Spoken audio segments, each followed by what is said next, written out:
ghê lắm.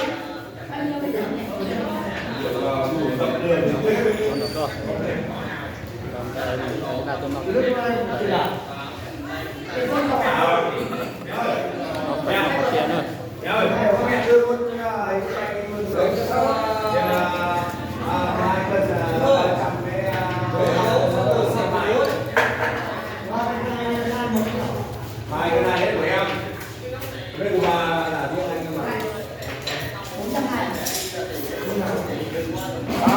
12 cân giò. 12 cân giò, 12 cân mỡ, 2 cái là 120, 2 cái giò 300 là 120. Anh giải là 80.000. Ôi vào đấy, không làm đâu. Làm được. Làm thôi. Thôi.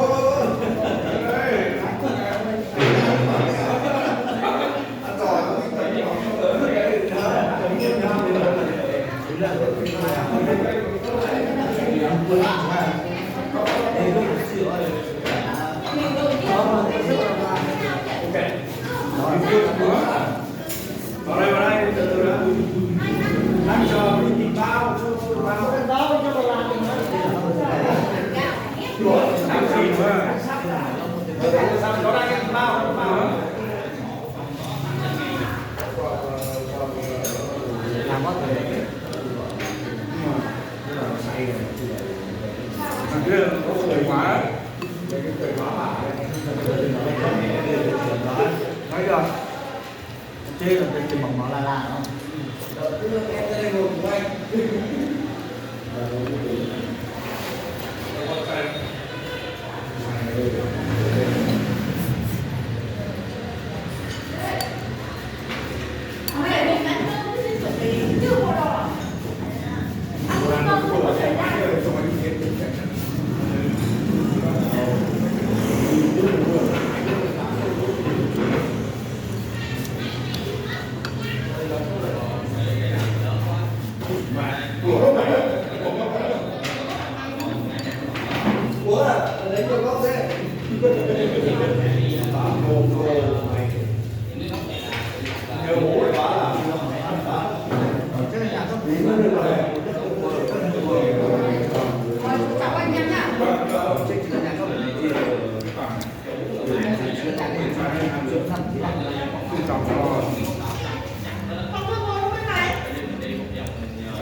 Qua mặt nó kiểm chứng anh xem anh có phải đi làm nào mà bây giờ không biết đến đường về 15 năm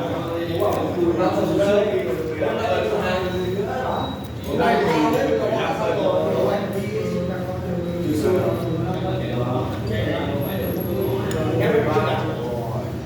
em xin các vợ chưa? Bà có vợ chưa?